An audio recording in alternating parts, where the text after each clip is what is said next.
If you're a fan of stunning buildings, you need to hear how AI is revolutionizing architecture. Ready for a quick history lesson with a twist? Let's dive in. It all began with the legendary Antoni Gaudi and his sandbag and rope models for the Sagrada Familia. Talk about hands-on. Fast forward to the 1960s when Christopher Alexander introduced us to computational design with his town and building patterns. Then came Frank Gehry, who used CATIA software to create the iconic Guggenheim Museum in Bilbao.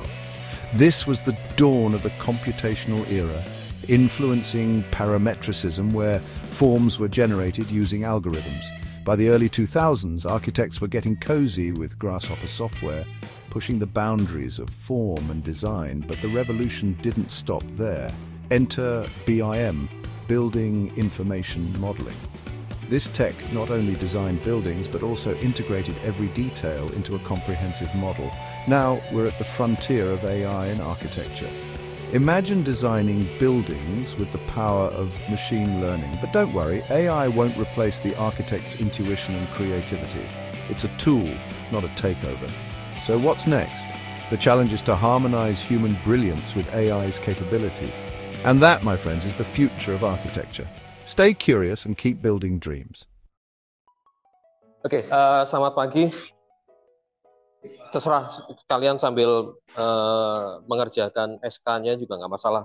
Tapi tolong perhatikan pas pembahasan di kelompoknya ya. Saya mulai dari yang paling atas, meskipun yang paling atas kebetulan juga yang paling rajin di tanggal 18 ada 2 kelompok.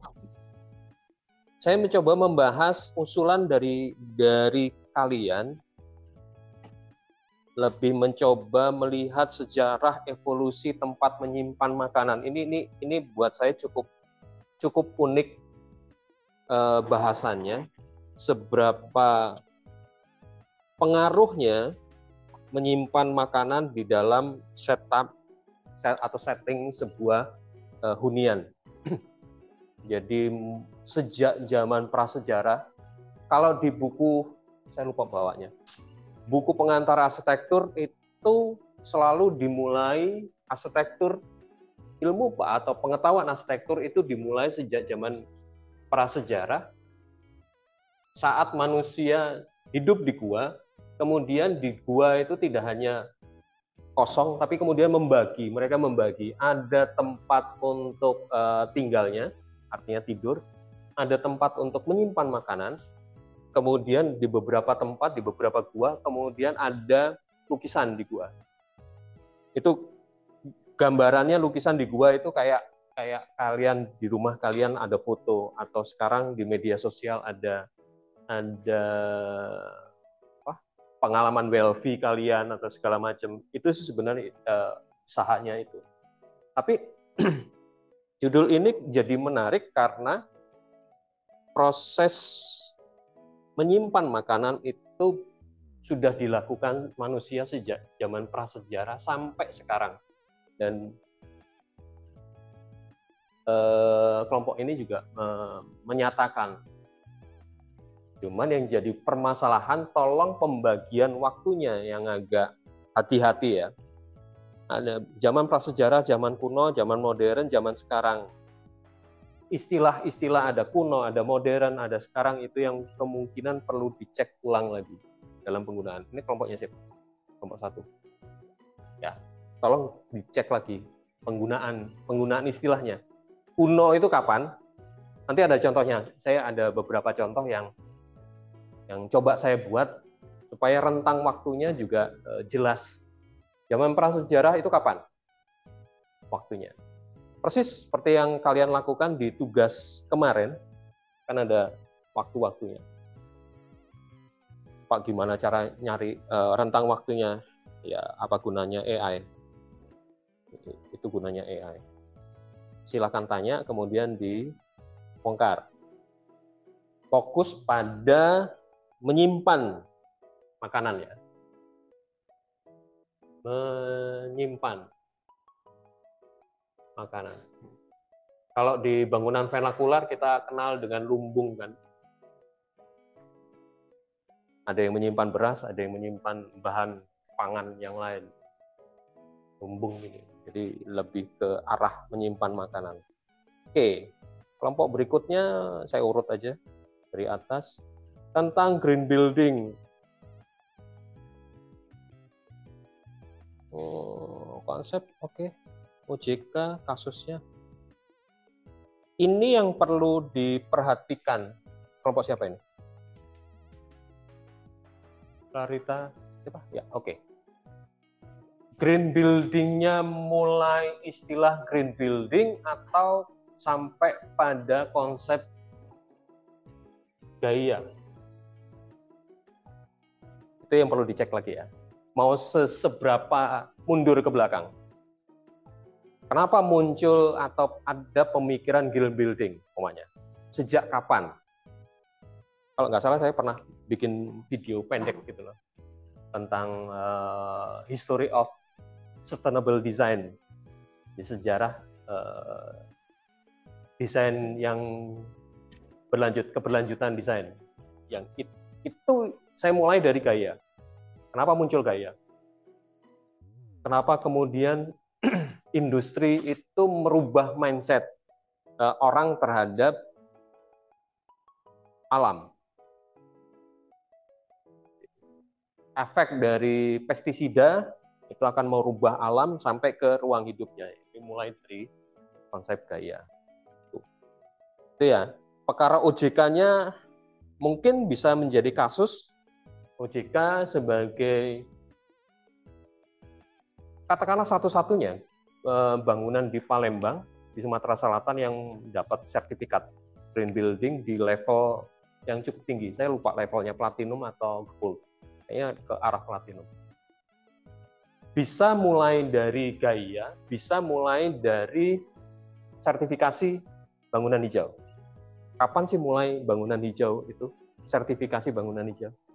Itu bisa ke arah sana. Tentang feng shui. Mau gini, saya jujur yang ini agak gelap dalam pengertian saya tidak punya pengetahuan yang banyak tentang feng shui. Bisa ditelusur kapan pertama kali pemikiran feng shui itu keluar. Terus kemudian kalau tidak salah, sependek pengetahuan saya, itu banyak mazhabnya. Jadi ada yang di Tiongkok, hinterland, di pedalaman, yang ada di pesisir, ada yang versi Hong Kong, ada yang versi Taiwan. Kalau tidak salah, kayaknya salah. Jadi tolong dicek lagi. Nanti gimana ya. Kemudian setelah ketemu perkembangannya, timeline-nya, lalu Feng Shui ini kalian mau belajar yang apanya? Jadi nanti ada penjelasan sinkronik, diakronik. Nah itu yang perlu dilihat. Makanya nanti ada bahasan setelah perkembangan, kemudian mau lihat apanya? Mau lihat relasi alam dan bangunan, relasi alam, manusia dan bangunan, atau terkait dengan energi, Qi-nya. Qi itu tentang aliran, kita tidak bicara tentang avatar ya. Tapi Qi ini berkaitan dengan unsur-unsur alam. Ada angin, ada tanah, ada api, saya lupa yang lainnya, ada 5 kalau nggak salah. Itu. Jadi nanti bahasannya ke arah sana. Jadi mau yang apa dari bagian dari Feng Shui ini? Ini nggak harus seluruhnya, repot. Feng Shui itu lebar banget bahasannya. Termasuk juga ini nanti menyimpan makanan mau yang seperti apa. Oke, saya lanjutkan dulu secara agak cepat. Kemudian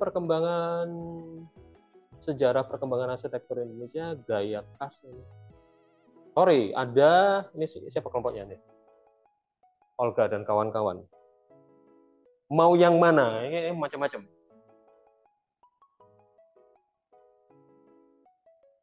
Sejarah perkembangan atau jengki atau masjid atau dekonstruksi. Mau yang mana? Satu dulu. Pilih salah satu dulu. Apa? Oh, itulah. Minta satu dia nunjuk 5. Yang mana kira-kira? Hah? Dekonstruksi, oke. Dekonstruksi tapi pakai material alam. Kayaknya perlu disadari benar. Fokus saja ke dekonstruksi. Materialnya ikutan. Karena sependek pengetahuan saya, itu dekonstruksi jarang sekali yang menggunakan material alam atau material organik istilahnya. Jarang sekali. Jarang sekali. Mungkin ada, tapi saya tidak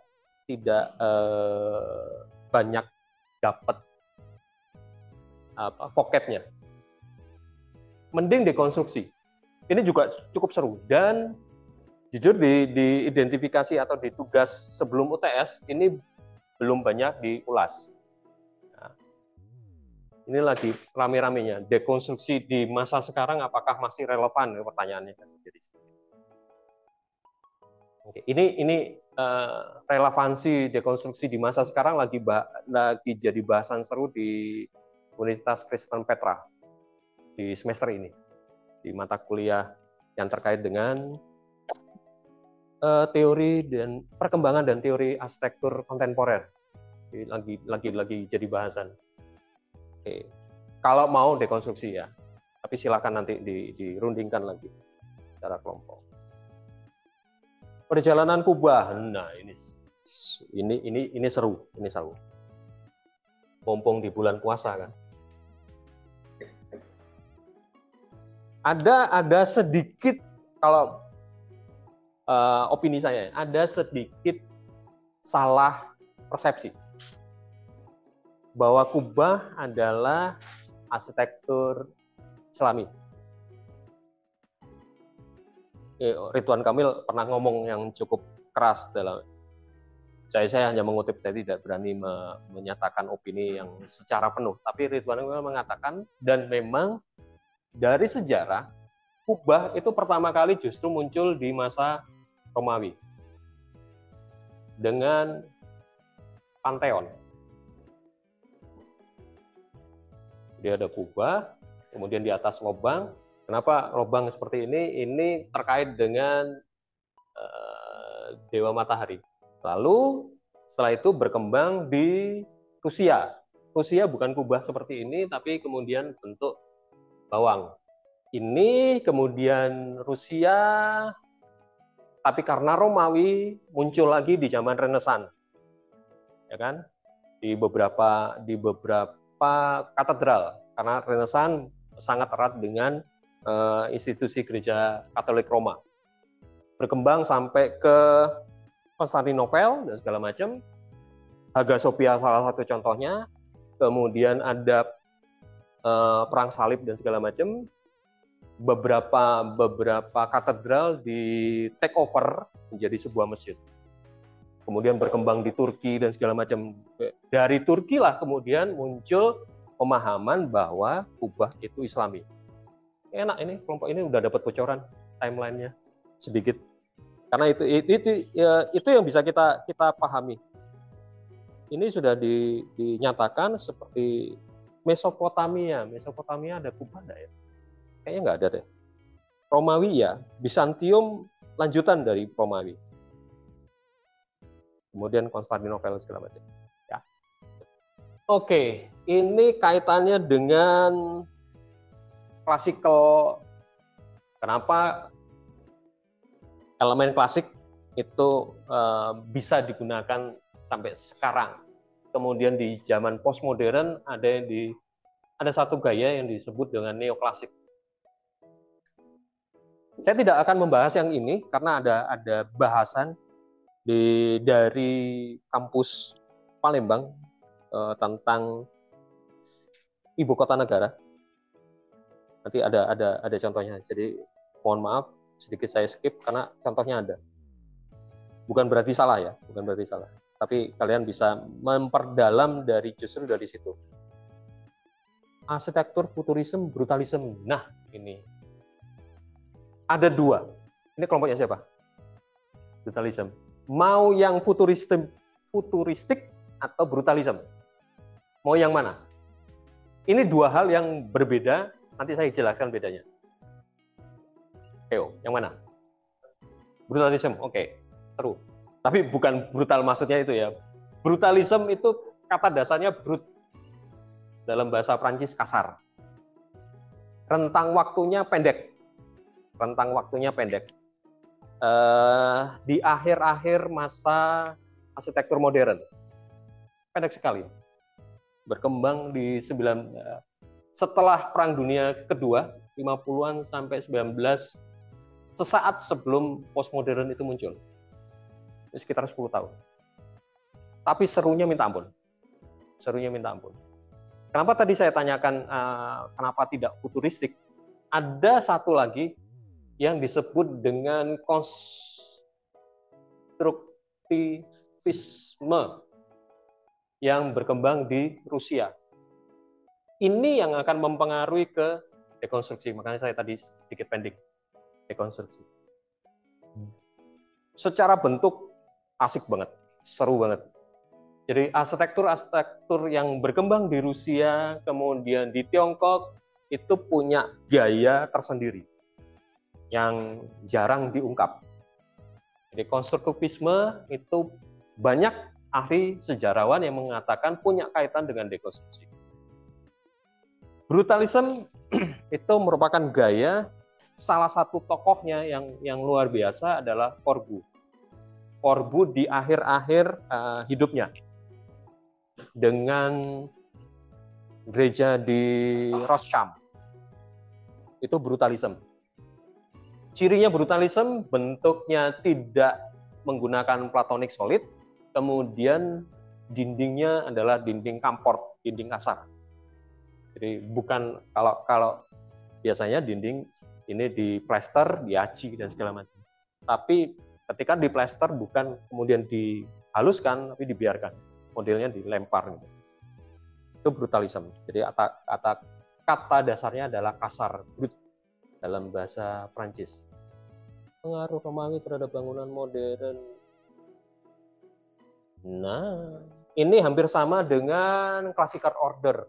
Silahkan nanti bertarung mana yang mau digunakan atau tetap classical order atau tidak. Atau atau mau lebih lanjut bagaimana classical order. Kalau tadi fokusnya kelompoknya Gusti itu di ordernya, ini bisa kelompok ini bisa ke kasusnya. Bridging yang asik kenapa? Karena di materi ini saya menjelaskan bahwa ada yang menarik dari ibu kota bahkan di seluruh dunia. Videonya sih sebenarnya ada, tapi saya jelaskan secara singkat karena berkaitan dengan yang kelompok terakhir yang menggunakan classical order. Oke. Pemahaman dulu, ibu kota negara itu apa sih? Tempat segala macam terkait dengan keputusan negara, terkait dengan siapa yang berhuni di situ. Biasanya di ibu kota itu ya kepala negaranya atau rajanya tinggal di situ. Kemudian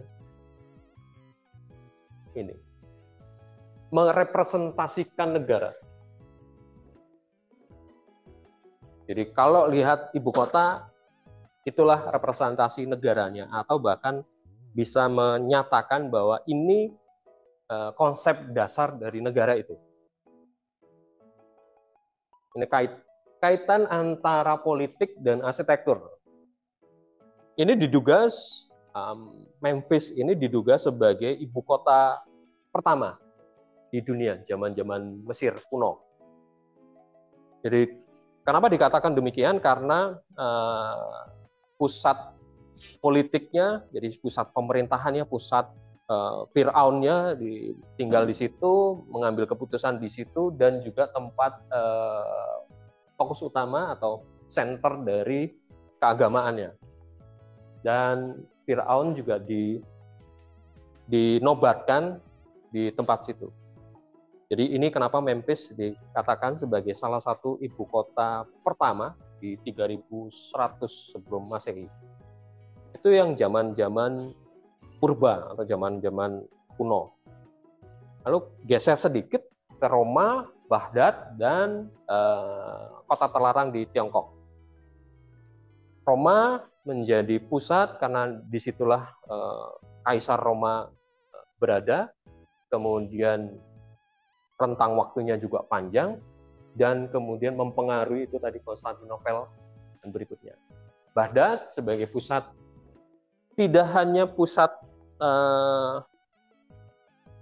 kerajaan, kekaisaran, tapi juga menjadi pusat budaya Islam di masa emasnya.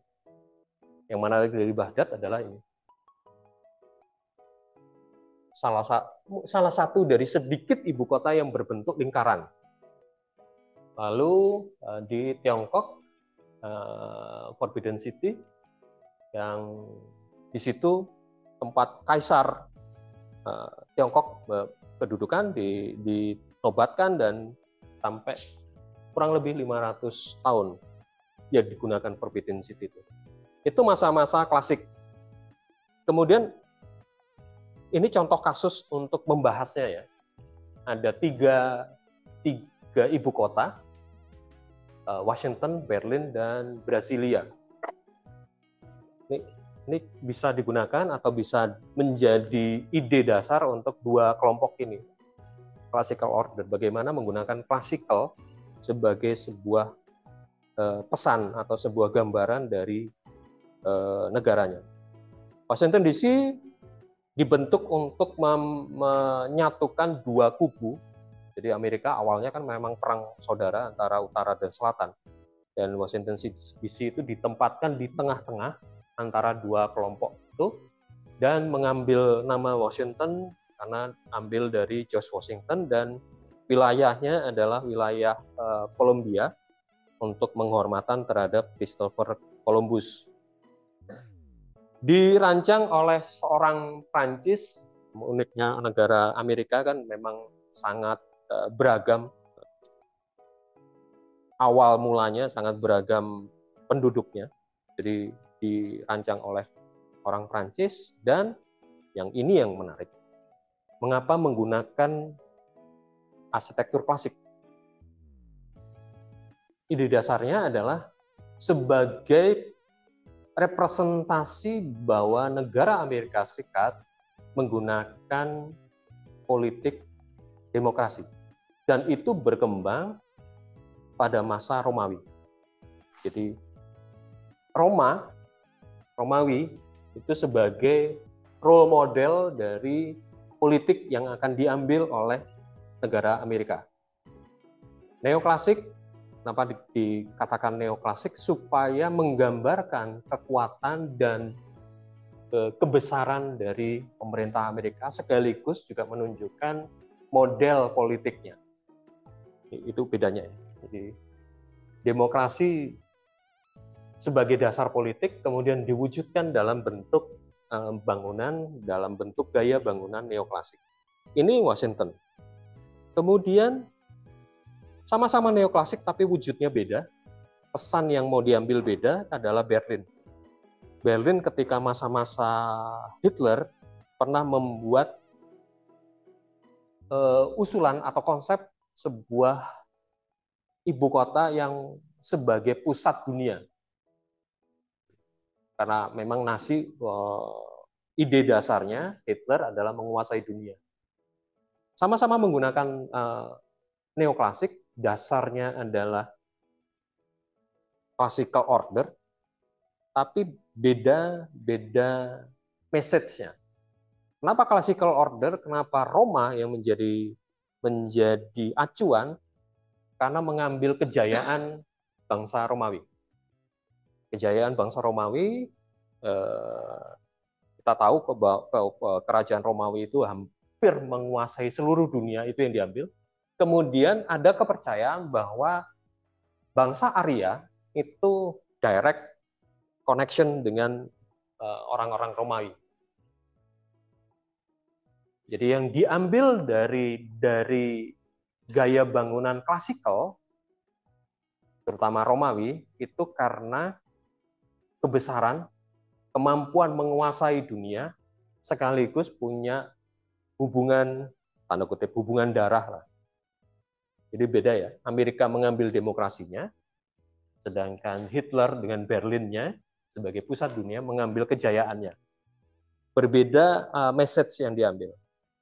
Kontrasnya adalah yang terjadi di Brasilia. Brasilia tahun 1956 itu dikatakan sebagai sebuah negara baru merdeka. Kalau kalian pernah belajar sejarah tentang KTT non-blok dengan Dasasila Bandungnya, itu kan kumpulan para kepala negara atau kumpulan negara-negara yang baru merdeka 1955. Ide dasar Brasilia ya, sebagai sebuah ibu kota negara yang baru adalah sudah terpikirkan sejak 1789. Tapi baru terwujud ketika zamannya si Kubitschek 1956 dan selesai tahun 1960. Ide dasar ini atau konsep ini dan kemudian aplikasinya ini menginspirasi Pak Karno untuk membuat ibu kota negara baru di Palangkaraya. Jadi ide dasarnya hampir sama. Kenapa demikian? Karena memang pernah ada dokumentasi Pak Karno setelah KTT non-blok 1955 dia ke Brasilia ketika proses pembangunan, dan kemudian ide itu diambil oleh Pak Karno untuk membuat Palangkaraya sebagai ibu kota negara Indonesia, menggantikan Jakarta yang difokuskan hanya untuk pusat bisnis. Oke. Apa yang diambil dari Brasilia adalah arsitektur modern. Rentang waktunya kita lihat ya, 1956, masa-masa puncak dari arsitektur modern. Kenapa menggunakan arsitektur modern? Untuk menunjukkan bahwa negara Brazil mampu secara teknologi, mampu secara struktural dan segala macam, teknologi struktur. Kemudian juga menunjukkan bahwa negara ini bukan negara yang miskin atau terbelakang, dan mempersiapkan negara Brazil untuk ke depan. Jadi kalau kalian lihat Brasilia sampai sekarang juga masih akan terkagum-kagum dengan bentuknya. Bentuknya sangat futuristik, sangat luar biasa secara struktural. Dan pada masa-masa ini kan digunakan beton bertulang. Jadi expose beton bertulang luar biasa. Akan seru ketika membandingkan Brasilia ini dengan apa yang dilakukan oleh Pak Karno. 3 contoh itu, Washington DC, Berlin, dan Brasilia, saya membandingkannya secara timeline. Mulai dari Washington, mulai dari Berlin, dan kemudian Brasilia. Rentang waktunya ini sekitar 17, ini 1940-an, dan 1956 sampai 1960. Jadi timeline. Fokus utamanya kemudian saya melihat gaya bangunan. Itu yang dipahami sebagai synchronic diachronic method. Diakronik adalah sesuai dengan rentang waktunya, sesuai dengan timeline-nya. Sinkronik adalah bahasan yang akan diambil. Idenya apa? Atau inti bahasannya apa? Jadi silakan. Tadi menyimpan makanan, oke, rentang waktunya dari kapan sampai kapan. Lihat. Kemudian mungkin yang menjadi fokus perhatian adalah tata ruangnya. Jadi bukan lagi contoh ya, ini salah satu contoh, bisa yang lainnya. Bukan lagi tentang cara menyimpan atau teknologi menyimpan, tapi lebih ke tata ruang. Green building bisa dilihat perkembangannya, atau mau fokus ke green building terserah, atau mau fokus ke sertifikasi boleh. Tapi kemudian apa yang mau diambil? Feng Shui sama timeline-nya seperti apa? Lalu apa dari Feng Shui ini? Apakah tentang tata ruang? Apakah tentang warna? Karena Feng Shui juga mengatur warna. Atau apa? Dekonstruksi juga seperti itu. Kapan dekonstruksi itu muncul? Pemikiran dekonstruksi itu muncul kapan? Siapa yang mengungkap? Tahunnya kapan? Lalu apa? Mau fokus ke bentuknya, silahkan. Mau fokus ke metodenya, boleh. Buat saya, dekonstruksi itu bukan gaya bangunan. Buat saya, dekonstruksi adalah sebuah metode kritis. Kubah juga sama, timeline dari Kubah, seperti apa perkembangannya sejak masa Romawi sampai masa sekarang, kemudian mau apa? Material bisa, struktur konstruksinya bisa, classical order, contohnya ada, brutalism sama, brutalism perkembangannya bagaimana, persebarannya bagaimana, lalu apa yang mau diambil dari brutalism.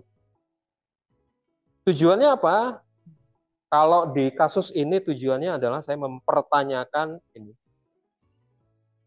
si benda ini posisinya di mana dalam perkembangan sebuah ibu kota.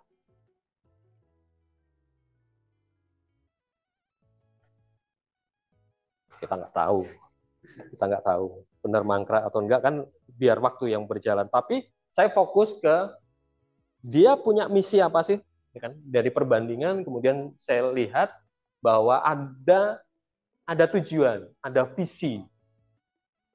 Kemudian itu terwujud di dalam gaya bangunan. Dan gaya bangunan itu menyimbolkan atau merepresentasikan sebuah bangsa. Kajian itu kemudian menjadi dasar untuk membuat atau mewujudkan atau memunculkan indikator untuk mempertanyakan ini. Si kawasan ini itu maunya apa? Ya, jadi tidak hanya teriak-teriak di medsos, tapi punya tolak ukur. Oke, contoh yang lain. Oke, agak sedikit bergeser. Ini yang semalam saya coba buat, janji saya, kaitan antara arsitek komputer dan artificial intelligence, cepat saja.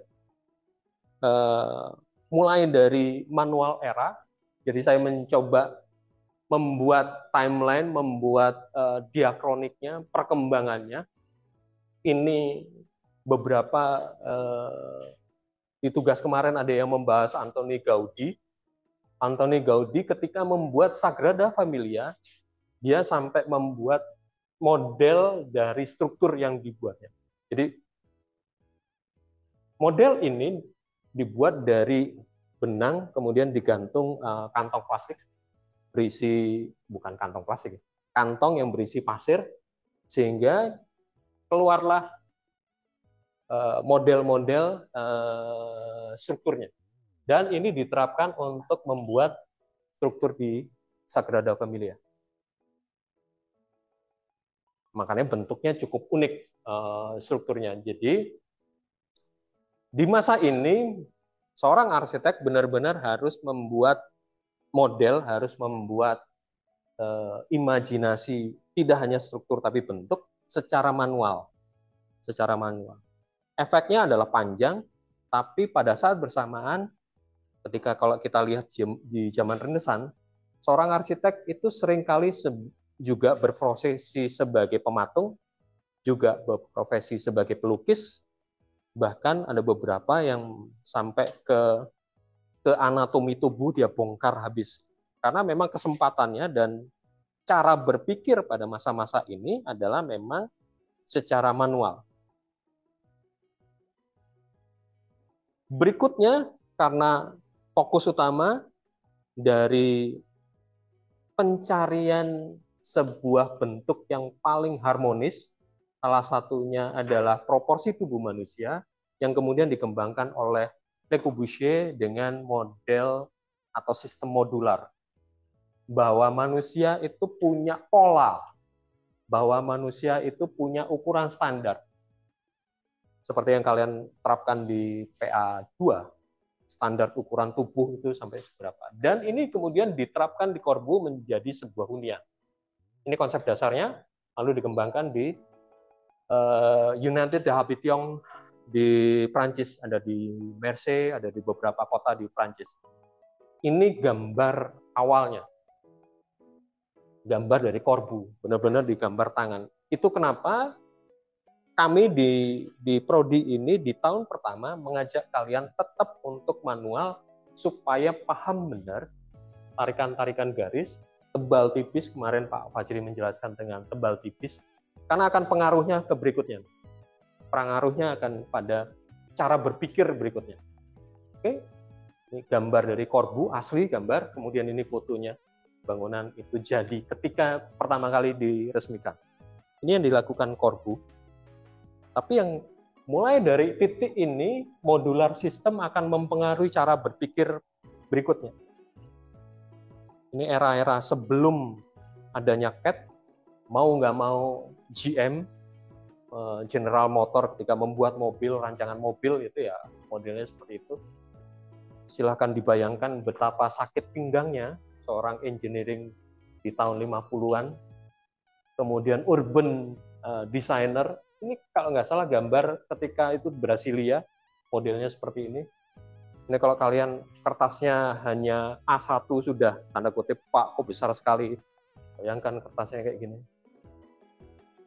Kita tahu sama tadi kayak mejanya hanya kita cukup segini. Jadi tapi ini kemudian melandasi cara berpikir berikutnya.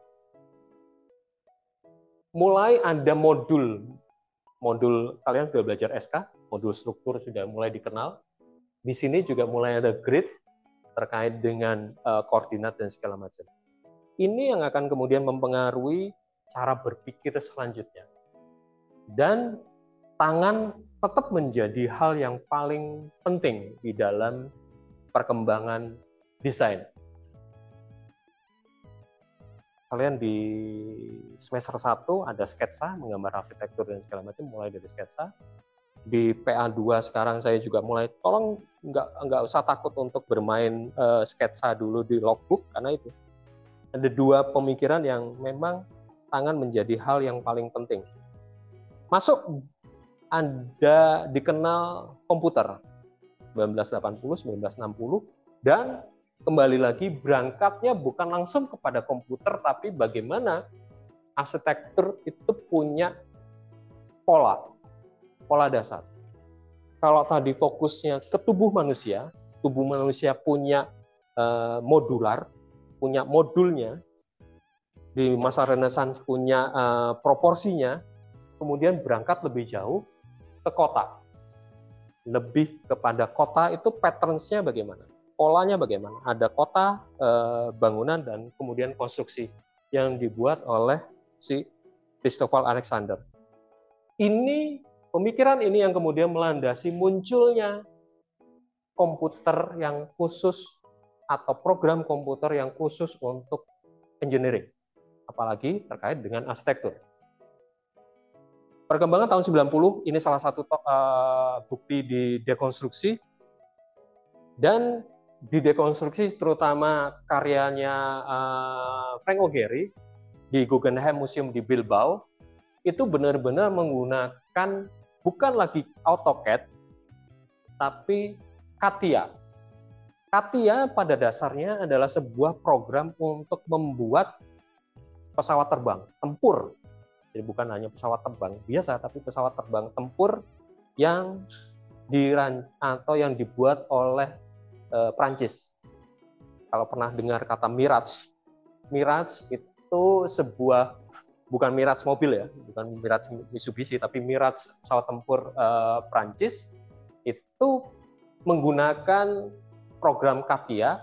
Program CATIA adalah memasukkan bentuk kemudian terkait dengan material. Materialnya apa, bentuknya bagaimana, lalu masuk ke laser cutting. Jadi potongannya. Menggunakan, ini lempeng titanium yang biasa digunakan untuk pesawat terbang, oleh Frank O'Gary digunakan untuk bangunan. Dan menggunakan program komputer CATIA yang dibuat oleh Dassault System. Ini engineering yang untuk tadi pesawat tempur Mirage buatan Prancis. Oke, mulai terkait ya.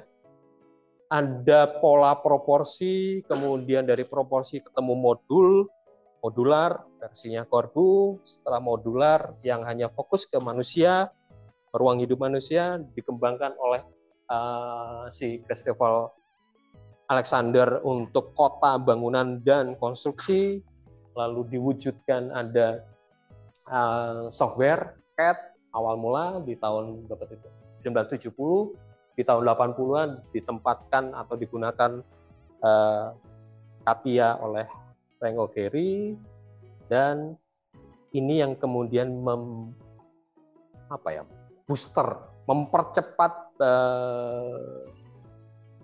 kreativitas atau proses membangun dari seorang arsitek. Jadi low reduced control of geometry, jadi benar-benar mengontrol bentuknya, bahkan terkait dengan material, bahkan terkait dengan cost-nya, sampai ke strukturnya, tapi punya kelemahan mendasar. Tetap harus manusia yang input, dan tetap manusia yang harus memutuskan. Software hanya tool, bukan sebagai teman, bukan sebagai kolaborator, teman diskusi dan segala macam. Ini yang kemudian muncul selanjutnya, yang disebut dengan parametrik. Parametrik adalah menuntun seorang desainer untuk mewujudkan sebuah karya dengan batasan-batasan parameter, makanya namanya parametrik. Arsitektur could be the result of a fixed number parameter. Jadi seorang arsitek punya ruang lingkup tertentu dengan parameter yang ditentukan, kemudian dimasukkan ke dalam software, dan itu software itu yang kemudian mengusulkan bentuk yang dihasilkan. Di sini sudah mulai berubah. Kalau di sebelumnya,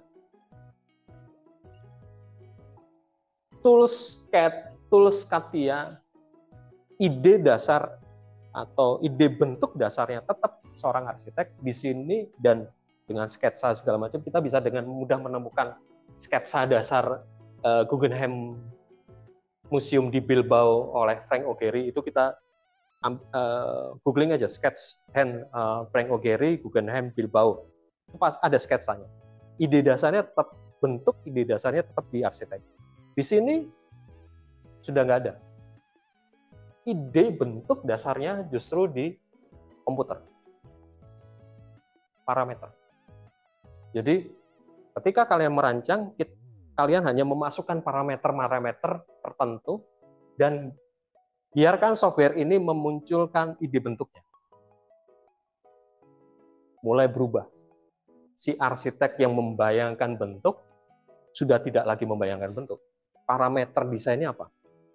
Masukkan cemplung, kemudian keluar bentuknya. Si arsitek kemudian memilih yang paling efektifnya. Bisa kemudian disimulasikan yang paling efisien dan efektif. Ini yang kemudian mendasari. Itu alasan kenapa saya dan Pak Fajri dan teman-teman dosen di PA2 itu mengajak kalian untuk mulai bermain AI. Menurut opini pribadi saya, di masa depan kalian tidak lagi menggambar seperti di PA2. Yang kalian lakukan adalah memasukkan prompt. Jadi kemampuan membuat narasi, kemampuan membuat imajinasi itu menjadi penting. Kalau kalian main-main di YouTube dan segala macam, itu kan yang lagi heboh sekarang adalah bagaimana kita mampu membuat narasi, bagaimana kita membuat susunan kata-kata.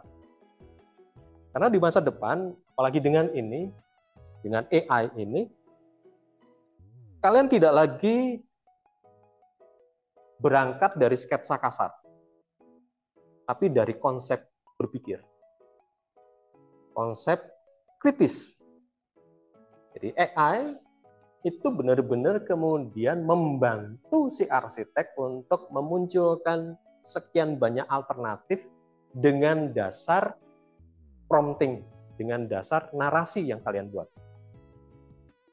Itu yang serunya di situ. Ini timeline secara garis besar perkembangannya. Perkembangan dari modul bahkan di sebelumnya yang sangat manual sampai ke artificial.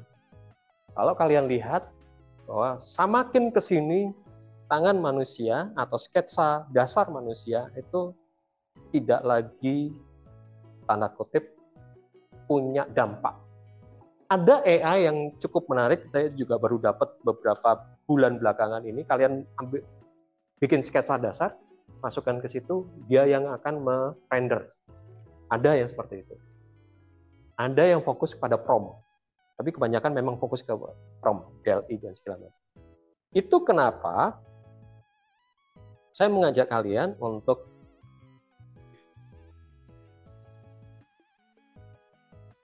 dengan tugas dengan tugas sejarah adalah kalian diajak untuk berpikir kritis.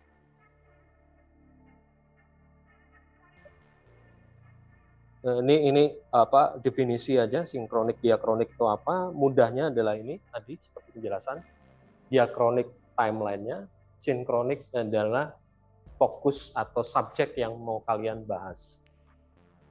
Dengan melihat perkembangan sejarah, kalian punya rasa penasaran di titik apa?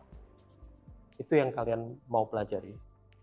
Mata kuliah sejarah, mata kuliah teori di pengantar kemarin, kemudian mata kuliah teori dan metode perancangan bangunan, itu sebenarnya bukan hanya sekedar mengajak kalian untuk berpikir sistematis, tapi juga berpikir kritis. Gunanya mata kuliah pengantar, gunanya mata kuliah TMPB, mata kuliah sejarah, dan mata kuliah teori yang lain adalah proses berpikir kritis. Karena kembali lagi di slide tadi yang AI, di masa depan benar-benar arsitek kayaknya akan lepas dari AutoCAD. Hanya bentuk, dan bentuk di-generate dari kata-kata. Masalahnya adalah bagaimana merangkai kata-kata itu. Itu gunanya mata kuliah teoritik di sini. Oke.